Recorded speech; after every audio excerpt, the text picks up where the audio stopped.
What advice would you give someone who feels stuck and doesn't know what they're meant to do?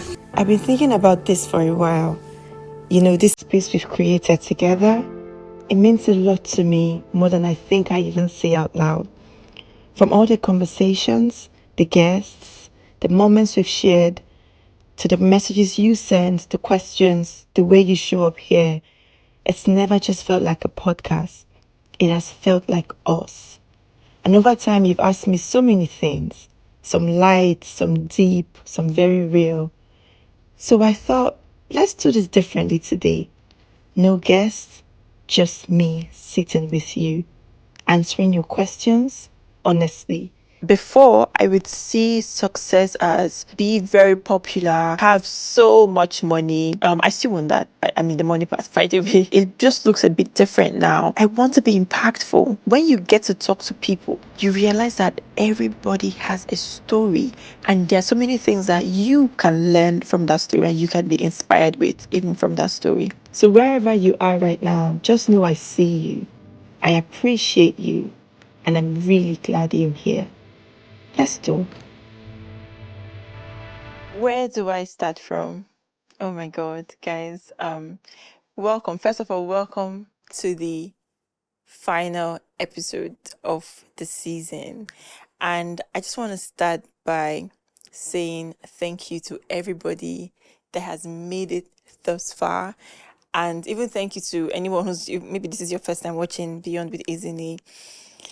I am just, you know, grateful. I'm actually really happy that I did this. I'm happy that we're here.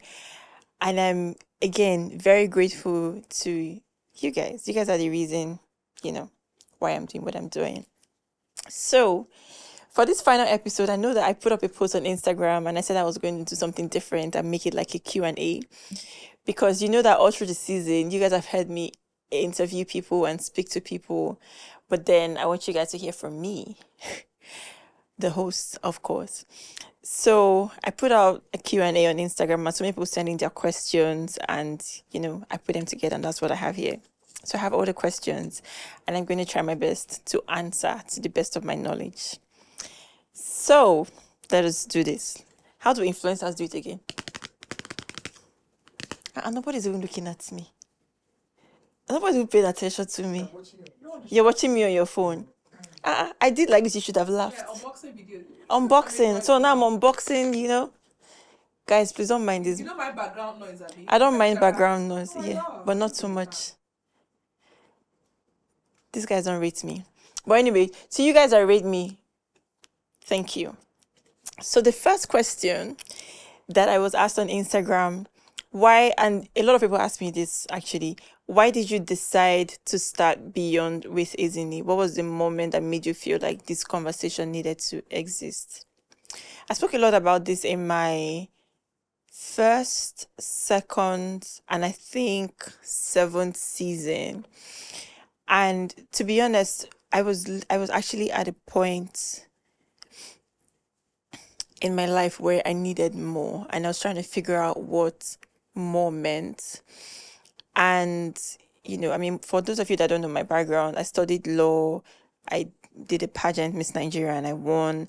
And then after that, I did NYSC, and then I went to law school, and then I went to business school, and then I came back, started a business. First of all, I started doing interior design, and then I started, and then I created products for the home. So I have a home essentials brand called Nkasi, and we have like sheets and towels and pillows and duvets and basically like items for your home.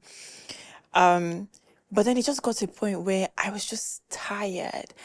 You know how you know that? So it kind of like felt like I had lived this life before and this was not what I was doing. So I would wake up very demotivated. I was struggling to even respond to emails that used to excite me, even to communicate with staff. And every single time I just thought, you know what, I'm trying to figure out what more is. I know that there is more and I'm just trying to figure out what it is. So I took some time off and I was just, that whole period, I was just praying, to be honest. I was just asking God, why did you bring me here? What am I supposed to do here? And one of the things that was laid in my heart to start as a way would I even say like as a way of figuring it out? Or when you're praying to God for clarity and you're like, I need to know what I'm supposed to be doing. And then you just keep getting that, start a podcast, start a podcast, start a podcast. And this is where we are. And it wasn't even just start a podcast, but it's like, this is what it's supposed to be. It's supposed to be a place where people come to and they feel like they're not alone. A place where they come to and they get clarity, they get healing, they are inspired, they have hope. And I knew from the beginning that I didn't want I just didn't want surface level conversations and, like just anyhow conversations. It had to be conversations that would really impact. And that was really very, very important to me. So that's why I started the podcast. I started it as a way to obey, to figure out who I was, because it's all part of it. And also to just hold space for conversations that actually really matter. I hope I answered that correctly. Next question. What has been the hardest part about starting the podcast that people probably don't see? This question, let me just say that most of the time before an episode goes out, just know that maybe I've cried like 2 times before an episode goes out, because there are so many things that happen in post, even behind the scenes, even when you're shooting. There are just like, I didn't realize how difficult it was to even produce anything, because you can have a vision and then even like translating that vision to your team, and then eventually getting to a point where it comes out exactly how you had it in your mind. I actually underestimated how difficult that was.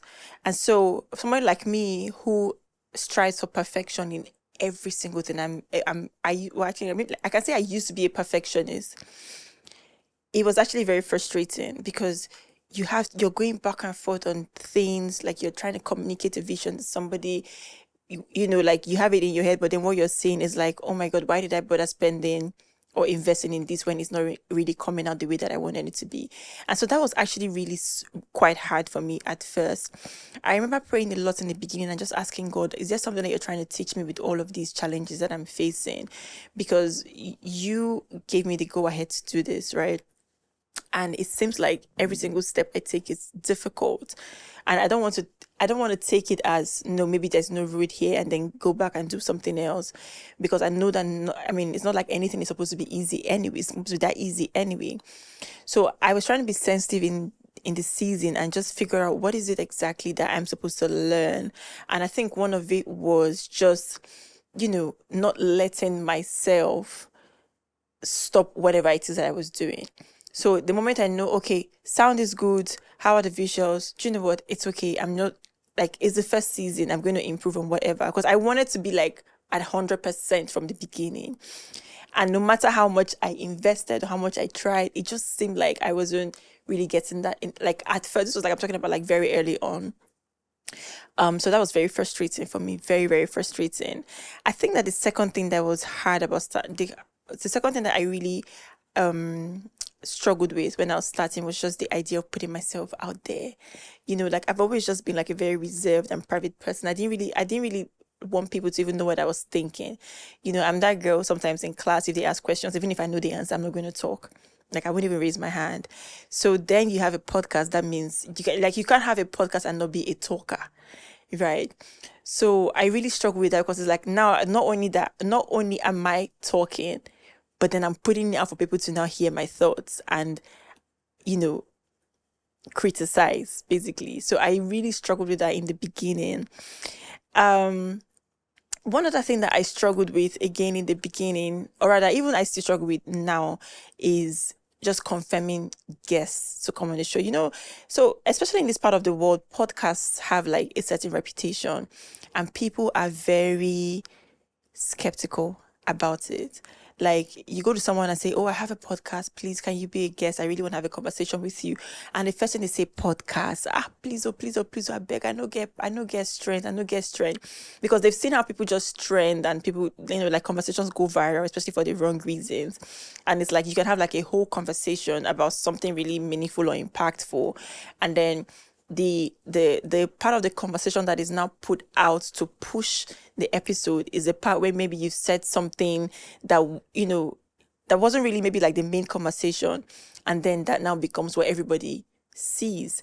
So some people like, I know that people do not like to be dragged, so because of that, podcasts have a bad reputation. So that's one thing I struggle with. Like when I go to people, they're just always like, please, I don't have strength for podcasts and all that.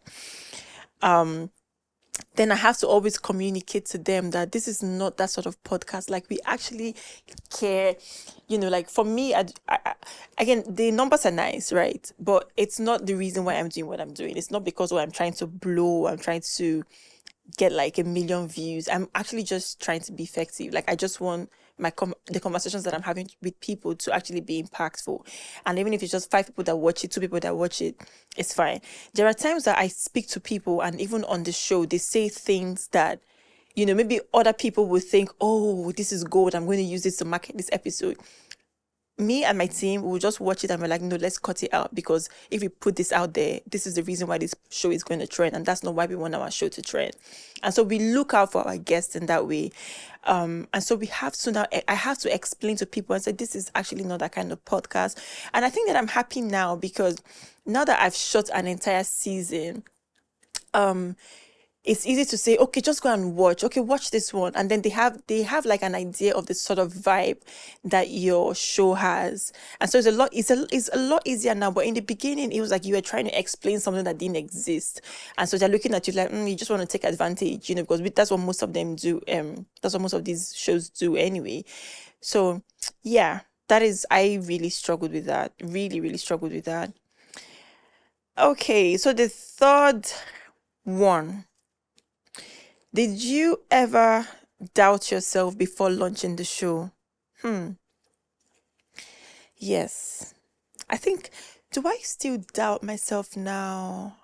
No, I don't think. No, I don't. You see, so someone said this thing to me one time when it was Pastor Ezinne. I think she was a guest on my 6th episode or 7th episode. She said to me, sometimes when God gives you an instruction, right, and he says, do this, when you act in obedience and you realize exactly why that was your instruction, right? There are times that you realize that most times it has nothing to do with that thing that he has asked you to do, but it has a lot to do with who you now become in the process, right? And so even just being a podcast host or even just talking to people, there are so many things that have happened even with me internally. So many things in the beginning. Before I even recorded my first season, I was under a lot of pressure. I just thought, oh, how do I talk to people? How do I ask questions? Or how do I get my show to be like something that people would actually want to watch? And then you start thinking about the fact that, maybe, and again, I was worried about the fact that I stutter. So I actually speak very fast. And so here and there I would stutter. And then I thought, oh, how can I be a podcast host when I stutter, right? And I've also always been someone who was very self-guarded, right? So I would really doubt myself, and I'm like, oh, I've been guarding myself for so long, and I don't know if I eventually now open up and command, this assignment, if people are going to like that. So I really struggled with that. And, I remember one time in the beginning, even before I shot the first episode, I was praying and I was still getting like the nudge to start the podcast, and I was arguing with God, and I was just saying, God, I don't know that. Can I just do something else? I don't want to do podcasts, right? Because I used to be one of those people that maybe last year, no, 2 years ago, I would say, or if I see anybody again with podcast mic, I will burn it. I used to be one of those people to, just ban podcast mic, because it was becoming a menace, really. And so when I said that, I was like, how will I now become something that I've been speaking against on social media? And I struggled a lot to get to that point where I now became the person who was, Oh, another thing, And I know that I've spoken about this in a few episodes. Hiding, I was very comfortable. 'Cause I already said I was guarded. I was very okay in hiding.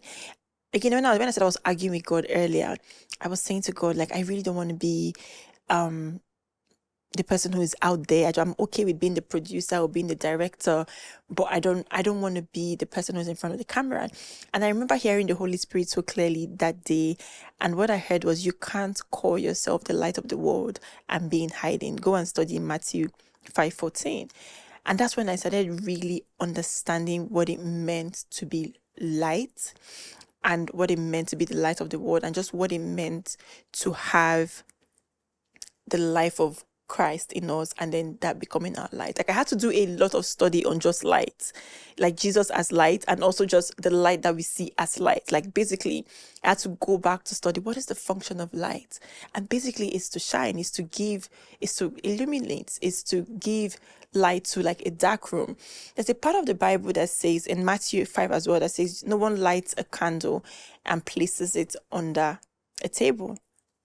And so it's like, what is the point of being light when you're covered? You might as well just turn it off and call yourself something else.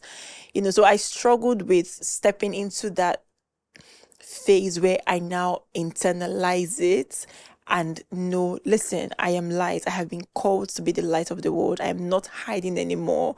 And I'm open to whatever God wants to do with me and through me. Okay, first card gone. Thank you, Lord. Next question. After interviewing so many people this season, what is one lesson that really stayed with you? The most important lesson. So I've always loved listening to people. I'm very curious. I'm very curious about people. I know that people have stories, and I always just love it. But interviewing people, in this season, I realized that one lesson I learned was, everybody's worth listening to. Everybody has a story. Everybody you meet has something that they can share. Everybody you meet has something that you can learn from.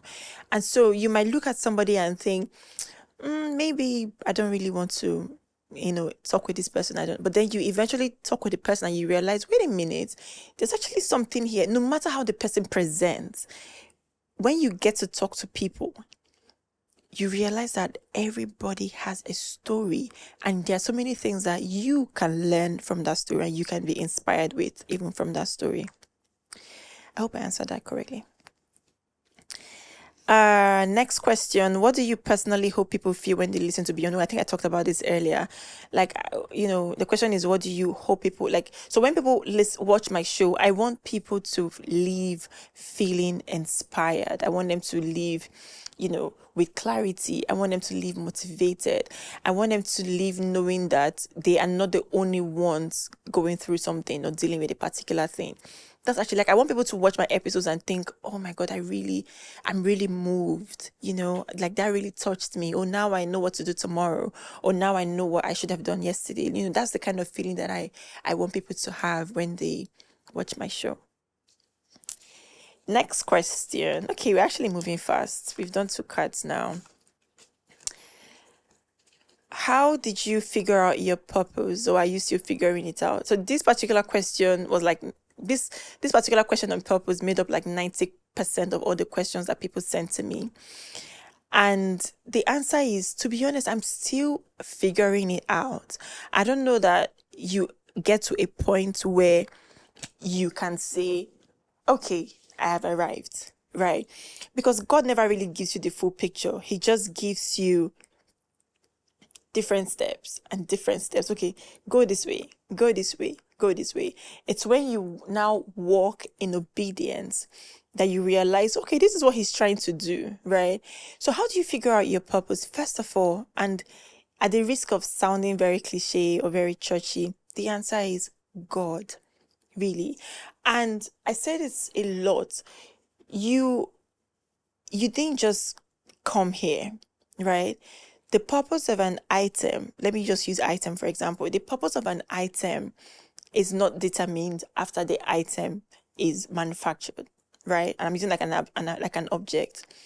The purpose of an item is determined even before it is manufactured, because then, oh, I just got this now, because then it is even that purpose that also determines how it is manufactured and what you need to have as functions of the item so that it carries out that purpose, if that makes sense.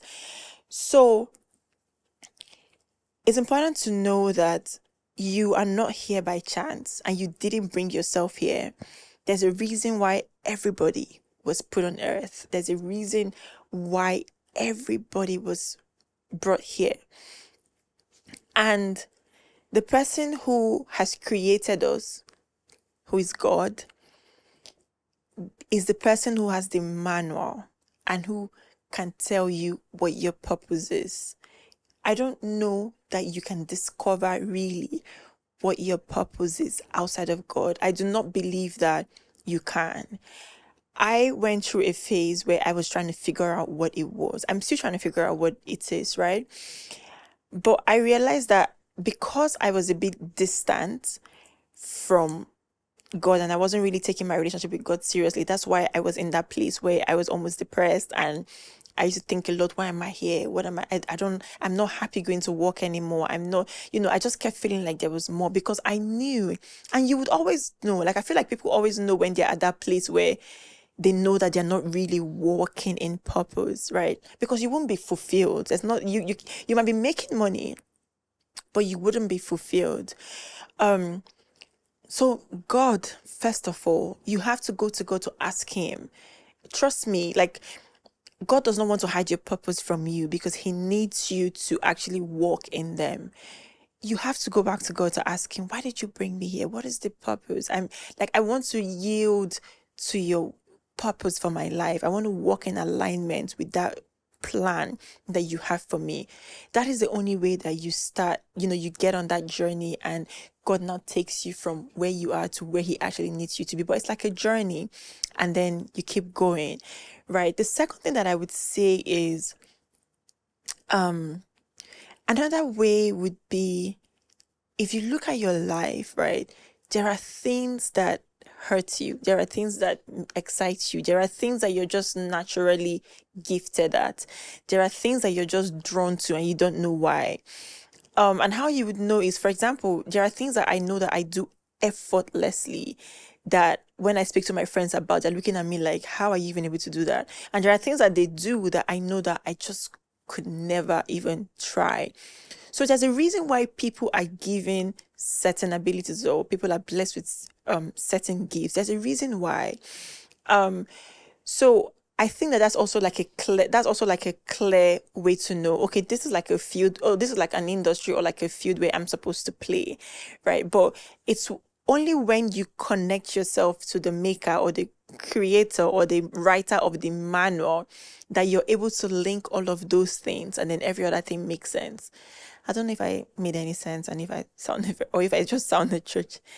But yeah, like that's how I started anyways. I don't know that entirely I've discovered it entirely. Even with this podcast, like people ask me, okay, so what's the plan with it? I'm like, I don't know. Like I'm just working in obedience, start a podcast and this is what I'm doing. And there are so many things that have even come out, even just from this. And I know that I wouldn't have been able to get to those points or I wouldn't have been able to get those other instructions if I didn't start this podcast. So it's all like, so my friend said to me, it's like, let's say this is like the big picture, right? This is what God is trying to get you to do. And if he says, okay, start a podcast, I should say, okay, just know that start a podcast is like just this tiny bit. And then it's when you do it that you unlock like something else and you unlock something else. And then that's just how God, takes you on that journey, to discovering yourself and what his purpose is really. Next question. What advice would you give someone who feels stuck and doesn't know what they're meant to do? So when I finished my master's and I was really just struggling a lot with how to move forward and like just what to do. I remember speaking to an uncle of mine that I'm close to, and he gave me an assignment and he said, go and write every single thing that you love doing, or every single thing that you do effortlessly. I think I talked about this in my previous, when I was answering the previous question. And so I wrote it. And so it's like things that might not make sense to you. Like just write it. Write different things. I wanted to be a director. I wanted to be like there's so many things. I wanted to be a talk show host actually. I wanted to be a lawyer. I had finished law school at the time. I wanted to be, so there's so many things, like even the ones that don't make sense to you. I wrote everything down. This was like 10 years ago or something. I wrote everything. No, sorry, it was 9 years ago. I wrote every single thing down. And then when I did that, and I was having a conversation with him, and he was like, okay, so what do you think about this? How can we achieve this? Which of them do you think that you can easily start now without heavy funding? And for me at the time, it was interior design, because I didn't need that sort of, I didn't need like a lot. I didn't need money to actually start it. I just needed a client. I just needed something for people to now see. And so that's how I started. And then that unlocked other things. And now when I think about it, now I've realized that what he said to me was, I should put it on, like the post-its, like the sticky notes that you can put on boards or put on the wall. So he said, write each of those rows and then paste it on the wall, maybe somewhere that you would see every day. So I actually pasted it around my desktop at the time. And every day, like I'm looking at it, every day I'm looking at it. So I know I took a picture, and recently I saw it recently, I think a couple of months ago, and I realized, wait a minute, how is it possible that everything just tied together? Because everything that I listed there that I didn't even know how to start or how to do, it's like that is all, like I'm doing all of those things now. And it's just amazing how all of those things just aligned. So if you're feeling stuck, my advice to you would be, go back to the drawing board. At least just even write out what you love doing. All the things that you love doing, the things that they can wake you up from sleep at 2 a.m. to do, and you'll be like, let us go. Right? That is one way. And start with like the one that is, I will call it the lowest entry, the one that that requires the least funding, I think. And also back to God, pray a lot. Like, God will always direct you. God is a God of clarity. He would give you clarity. He will tell you what he wants you to do. He will tell you what you're supposed to be doing. So yeah, that actually really is what has helped me, because at every single, to be honest, I was at that point also, maybe like 2 or 3 weeks ago, I was also feeling stuck, because I just felt like I'm doing all of these projects. This is what it's costing me. I'm trying to figure out what you want me to do. Like, why are you giving me all of these assignments? Where are you trying to get me to? And I was actually feeling very stuck, and I prayed a lot about it. And the way that God gave me clarity in the most unconventional way, it was actually really amazing. So if you're feeling stuck, please pray a lot about it. Ask God for clarity. And also, like I said, go back to the drawing board, because those ones are things that God has already blessed you with. They're like your gifts. Let's start from there. I hope that helps. Next question. Have you ever had a moment in life where you felt like you were starting over? Yes. In fact, I feel like that now. I was just telling somebody earlier today that I'm even thinking of going back to school to learn production, because now I'm in media and I'm doing all of these things. Yes, I feel like I'm starting over now. But I had a conversation with somebody a couple of years ago, and I said, oh, I'm thinking of moving to a different country. I wanted to do this at that time, because I just felt like I'm not really sure what's going on here. So he said to me, and so I think it was the way that I said it to him that made him respond that way, because he literally just said, listen, you need to understand something. You are the chief architect of your life. He said, do you know that you can actually decide that you want to go to Japan or go to Bali and live there for like 1 year? And I like the way white people do that thing. Like, white people can be in school studying maybe like a 4-year, 3-year course, and they'll just say, "Do you know what? I just took a gap year." And then when you ask them, "What did you do?" They'll say, "No, I was just traveling."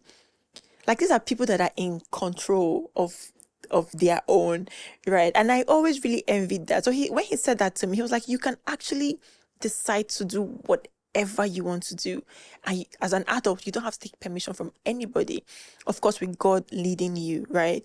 So right now I feel that way. I really do feel that way, because it's like I done the pageant all the way, I done law all the way, started practicing and stopped, when I went and did business school, finished that, came and started the business, and my business was doing okay. And then God now starts giving me instructions that take me in the opposite direction. And then now I'm playing in a field and doing projects in a field that I don't even have any sort of qualification or experience for, right? But it's like, this is, God has been telling me, like, this is the field that He wants me to play in. And so now I have to go back to school to gather those skills and all of that. So it really does feel like my life is starting over. And I'm young, I'm 35. I have no issues with that. I'm also not one to put pressure on myself. I know that where I am today, a lot of my mates are not here, and some are also, like, maybe they've gone ahead. So I'm grateful for where I am, and I'm grateful that I have the ability to, and the will to literally just pause and start over. I'm actually really grateful for that. So I'm very open. I'm grateful to God for the directions as well. And I'm open. Like, if God says do this, I'm really going to do it, because I've experienced life without God's direction and without clarity. And I don't want to go back there. Right. And so now that I'm trying to walk in purpose, if God says, "Oh, I want you to do this," best believe that I know and I trust Him, and I know that it's part of His plan for my life, and God's plans are always good. So I'm actually really happy about that. Okay, next question. Hope I'm not talking too much. Next question. This is a funny question, actually. What is something people assume about you that isn't actually true? Um So people think that I'm a parrot, right? So on social media, I post a lot of funny memes on my stories, and I repost a lot of things. And I post a lot of things that imply that I don't like love, because I'm always making jokes about relationships and relationship people and all that. That's one. So people actually think, "Oh, you're like the president of the Wicked Women Association type of thing." And to be honest, social media. Another thing that shocks people when they meet me, the first thing they say is, "Are you really this quiet?" So again, I'm an introvert, and if I don't really know you, right? It's just I don't really like to talk, to be honest. I call my friends actually just to stay on the phone, and I don't want them to talk to me.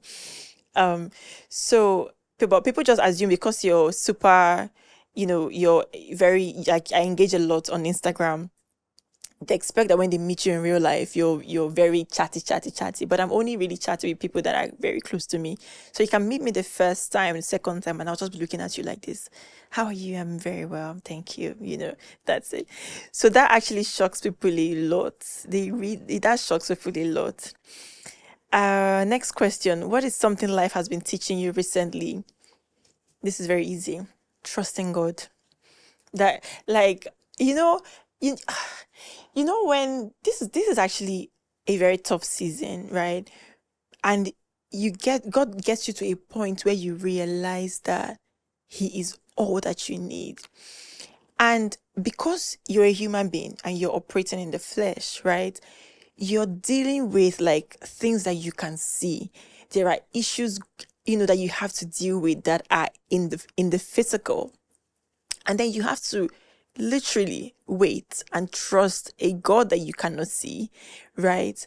And every single time, I'm just like, "God, I can, this is really hard. Like, can you just be more direct? Can you just, appear in my room and, wake me up from sleep and say, 'My daughter, this is where I want to, this is what I want you to do. But it's not always like that. God doesn't always speak like that, right? And so in this season, I'm just learning to just trust God. Several times, God has said to me, wait. Like I keep getting that a lot. Wait. Or I keep getting so the scripture I keep getting is they that wait upon the Lord. They shall mount up with wings like eagles. They shall run and not faint. Something about they shall run and not be weary. Something like that. I keep getting that scripture a lot. There are times that I would dream and somebody would say that to me. There are times that I would literally be woken up from sleep with it's like somebody's whispering in my ear, and that's what I'm hearing. So, and I know that literally I know there's no way that his thoughts for me are not good, right? But because you're dealing with the human factor and just everything that you have to deal with in life, that's like one of the hardest things to do. And that's like people don't talk about it a lot. When you're in that season where you really cannot move forward because God has said, wait. And so you have to trust that the thing He's asking you to wait for is going to be great and greater than what you would have taken if you didn't wait. So I'm really learning to trust God, and also because the times that He now comes through. So God has, especially in the past 2-3 weeks, God has come through for me in ways that like when I think about them, I'm moved to tears, or I'm like I'm having goosebumps, right? And every single time that happens, I always have to remember that, listen, you're the one that is panicking. God has never actually failed me before, right? So yeah, that's one thing. That's one thing. Next question: what season of life do you feel like you're in now? Okay, it's the same thing. It's season of waiting. I think I'm in my wilderness season of waiting. Yeah, that's really, really where I am. Like just that the journey between Egypt and the promised land, that's where I am right now. I'm literally depending on God for manna, for water, for direction, like go here, take this way, cross the Red Sea, I'm literally depending on God to part seas, pillar of cloud, all of that. That's where I am right now. And it's a very interesting season. And in fact, let me just forget about that season. I can't wait to be done with this season. But I'm also trying to be sensitive because this is the season where you can spend the longest time, depending on how sensitive you are to what God is trying to do in your life. And this is also the season where you get frustrated and say, do you know what? I'm going to go back to Egypt. I'm going to go back to bondage. And especially if you've experienced that life, like I'm talking about bondage, and I hope you guys know what I mean by bondage. It's just, by bondage, I mean just not walking in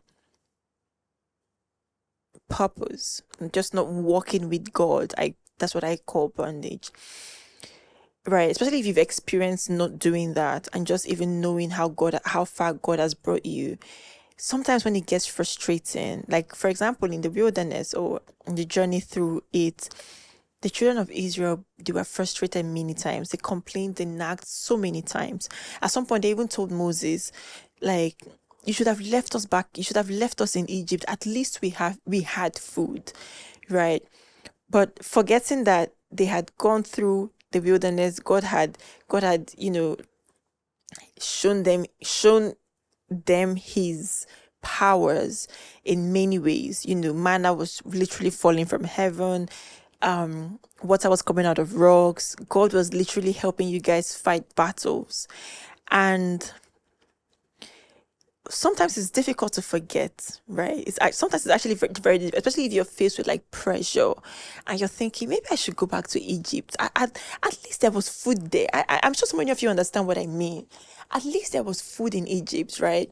And it wasn't like, at least we were alive. Yes, we were in bondage. Oh, yes, we were being maltreated and, treated really badly, but at least we could eat, right?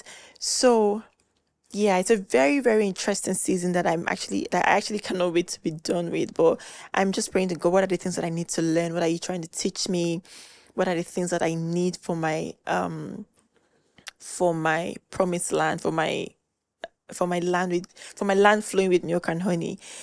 I One of the Bible verses that really blew my mind was, I think it was Deuteronomy 8. If you read Deuteronomy 8, when Moses was talking to the children of Israel about the promised land and about the purpose of the wilderness, and then you see where Moses was telling them that God took them through is taking them through the wilderness because he's not because he's trying to be wicked or because he's trying to punish them, but because he wants to test them and search their hearts and know, I mean, it's just that he's trying. I think there's a part that says he's trying to humble them as well. And I started understanding that the wilderness actually exists for a reason, and the wilderness exists because there is a promised land. So if you find yourself, and I'm talking to people directly, like if you find yourself in a season that you think is your wilderness season, just know this. Just go and study Deuteronomy chapter 8. The wilderness exists because there is a promised land. And I hope that encourages you in some way and gives you strength in some way. God will not put you through a wilderness season if there was no promised land, if he wasn't taking you to a land that was flowing with milk and honey. Trust me, because this is a season where you build capacity. This is a season where he works on you. This is a season where you learn to deal with your flesh. This is a season where you overcome appetite for Egypt. This is that season. And so it's very important to stay sensitive in it. It's very important to know what God is trying to teach you, because there are things that you would miss, there are lessons that you miss, and these things actually prolong your wilderness journey. Look at the children of Israel. They spent how many years there? In fact, there are most of them that actually left Egypt died in the wilderness. They didn't see the promised land, including Moses himself, right? So I remember at first when I decided to take my walk with God very seriously, the first thing the Holy Spirit asked me to study after I studied light. No, I think I studied light. This actually came before I was asked to study about light. I was asked to study the children of Israel, the life of Moses, the journey from Egypt to the promised land, and why they spent that long in the wilderness. And so I spent months just trying to internalize and understand exactly it. And if you think about the children of Israel, like you can be reading Exodus and like and Deuteronomy, the chapters that like narrated their journey, right? And you'll be so frustrated. You just be like, "Oh, the children of Israel, you guys are so ungrateful. You people don't even trust God. What's wrong with you people? You have all of these feelings about them." Until you think deep and you realize, wait a minute, I'm actually them, because God has actually been with you the whole time. The whole time. He's like, he didn't go anywhere. God has actually been with you the whole time. Even when you feel like you're in your wilderness season, God is still with you. Because if you think you've never actually come to a point where you're stranded, like he always comes through. He still always comes through. So when I find myself at that point, I'm like, God has actually never failed me before. Why am I complaining? Why am I nagging? Why am I panicking? So yeah, please study Deuteronomy chapter 8. That's a very important Bible chapter. Next question, and okay, I think we're about to wrap up. What does success mean to you now compared to 10 years ago? Success now to me means impact. I'm just trying to, when people watch my videos or watch the podcast, right?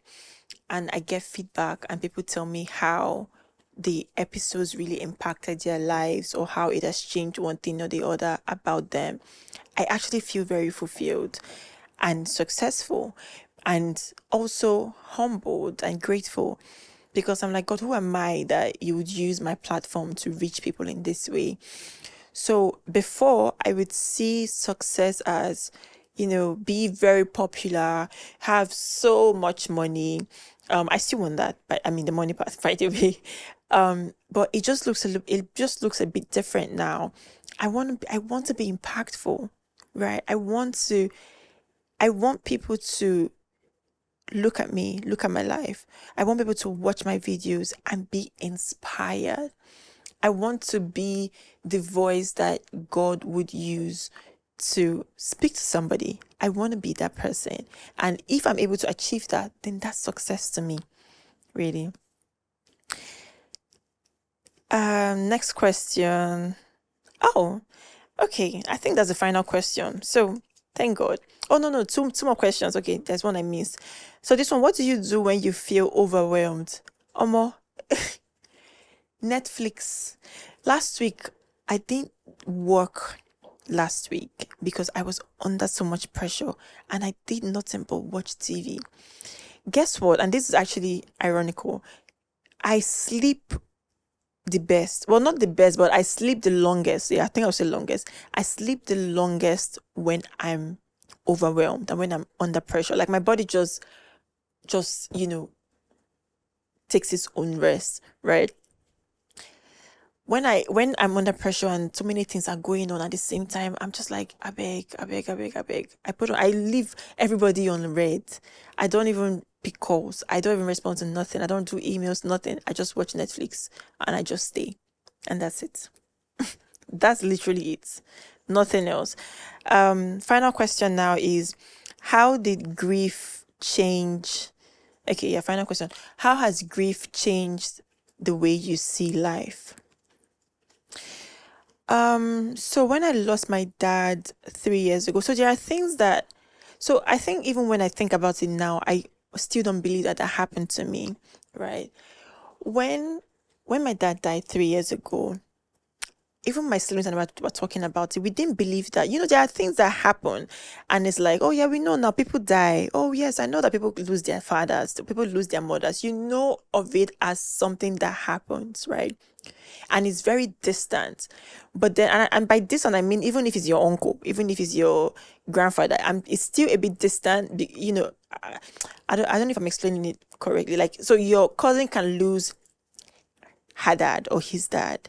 And it's like, oh my God, I lost my uncle and you're feeling bad. Even if you guys were close and you're feeling that bad. But then if it's like your father, somebody who you grew up with, or your mother or your sibling, or somebody that you have a very, very, very tight relationship with, there are things that happen and you're like, no, like that is not supposed to happen to us. Like that doesn't happen to us. Like death doesn't happen here, right? Death is something that we read about in news, but it's something that we hear about, you know. So I can't I, it kind of changed the way that I saw life, in the sense that I now realize that, man, anything can literally happen, right? And there's nobody that is above or beneath anything. Obviously, with the knowledge of who you are in Christ, you're able to shape your reality and say, okay, no, this doesn't happen here. Affliction shall not rise up a second time. But when that happened, it was very shocking. It was actually very shocking. And I just felt like, what do you guys mean that my father is no more? Like, what are you guys talking about? Even sometimes now, when I think about it, I actually, when I see his pictures, I'm like, I don't know, I don't understand. When I look at my father's pictures now, there's sometimes, not every time, there's sometimes when I'm like, what did they say happened to him again? Like, where did they say he is, right? And it also made me and it also really humbled me, right? There are so many things that were big deals that I now see as, it's just this doesn't really matter. This really doesn't matter. Because when you die, every single thing you leave every single thing here. You leave, including your body. You leave every single thing here. And so you're like, why am I striving so much to just get all of this vain stuff when it's not like it's going with you anywhere, So yeah, it really humbled me. It kind of like helped me refocus on what truly, truly, truly mattered. Yeah. Um, yes, so we have come to the end of the Instagram questions before I start talking too much now. I don't know if anybody has any question. I can wrap up. No question, right? We have everything. Amaka, Yes, I have 2 questions for you. 3 questions actually. 3 questions. First question I'm taking would just be, one. what's a soft spot you have that people don't know? A soft spot. Yeah. What do you mean by soft spot? I don't understand. What makes you all mushy? What makes your heart so tender?